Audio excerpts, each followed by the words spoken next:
அப்போ தான் நம்மளால் அந்த விவியை கரெக்டாக தைக்க முடியும். ஓகேவா? இப்போது நீங்கள் வந்து இந்த விவியாக தைக்கும் போது மெஷர்மெண்ட்டை கரெக்டாக வைக்கணும். நம்மளுக்கு வந்து ப்ளவுஸு தூக்கக்கூடாது. மேலே ஒன்று. ஓகேவா?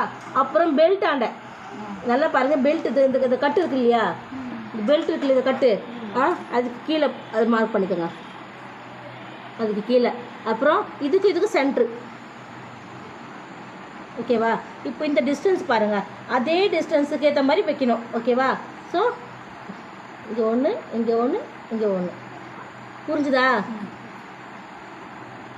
1 2 3 4 5 6 மொத்தம் 6 வரும். ஸோ இந்த அளவு கீழே ஒன்று, மேலே ஒன்று, பெல்ட் ஆண்டு இந்த கட்டாண்டு ஒன்று கரெக்டாக பெல்ட்டுக்கு கீழே அந்த தையல் போகிறீங்களே அந்த இடத்துல ஒன்று. அப்புறம் இந்த டிஸ்டன்ஸ் பொறுத்து இந்த டிஸ்டன்ஸ் அதுக்கேற்ற மாதிரி கரெக்டாக வச்சுட்டு வரணும். பார்க்க ஒரே மாதிரி இருக்கணும். இப்போ நீங்கள் விவியாக போகிறதுக்கு முன்னாடி, இப்போது உங்களுக்கு விவியே வேண்டாம், நான் கையிலேயே காஜா தச்சுக்க போகிறேன்னா ஸ்ட்ரெயிட்டாக தையல் போட்டுதோ இந்த ஓரமாக தையல் போட்டு வந்துருங்க நீட்டாக போட்டுட்டு அப்புறம் கையில் தைக்கணும். இப்போ நான் கையில் தைக்க மாட்டேன், எனக்கு மிஷினில் வேணும்னா ஒரு சின்ன ட்ரிக்ஸ் ஃபாலோ பண்ணிக்கிறேன். இப்போது இப்படி மடிச்சுட்டு இங்கே பாரு, இங்கே தானே நம்ம தையல் போடணும். இங்கே கரெக்டாக அங்கே வைக்கிறது வச்சுருங்க, ஆனால் தையல் மட்டும் போடாதீங்க. அதுக்கு பதில் தையலை இங்கே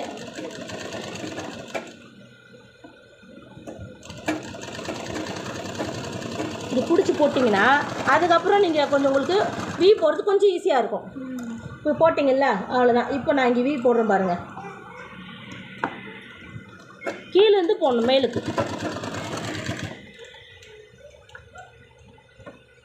ஓகேவா? இப்போ நான் ஆல்ரெடி நம்ம இங்கே இப்போ பிடிச்சிட்டோம். இப்போ இது நம்ம அப்படியே நிற்கும், அப்படியே ஸ்ட்ரெயிட்டாக நிற்கும். நம்ம ஈஸி இப்போ நம்ம கை எடுத்துக்கிட்டு தைக்கலாம். ஓகேவா? ஒன்றும் பிரச்சனை இல்லை. இருங்க, இந்த அகலம் கூட அதிகமாக இருக்கக்கூடாது, ஜஸ்ட்டு 1/4 இன்ச்சு தான் இருக்கணும், இல்லைன்னா ஊக்கு கழண்டிக்கும். இது பாரு, இந்த வீ போடுறீங்க பாருங்கள், அந்த வீயோட டிஸ்டன்ஸ் வந்து 1/4 இன்ச்சு தான் இருக்கணும். ரொம்ப இருந்துச்சுன்னா என்ன ஆகும்னா ஊக்ஸ் கழண்டி வந்துடும்.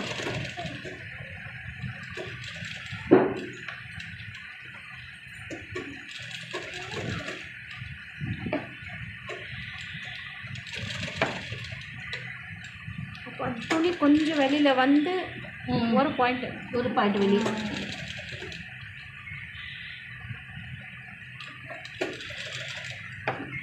நீங்கள் முன்னாடியே இந்த தையல் உள்ளு தள்ளி போட்டிங்கன்னா லூஸ் இல்லை அது ஃபஸ்ட்டு தைச்சு. ஓகேவா? இது இந்த இடத்துல நீங்கள் தையல் போட்டிங்கன்னா நீங்கள் அடுத்து தைக்கிறது உங்களுக்கு ஈஸியாகவே வந்துடும். அது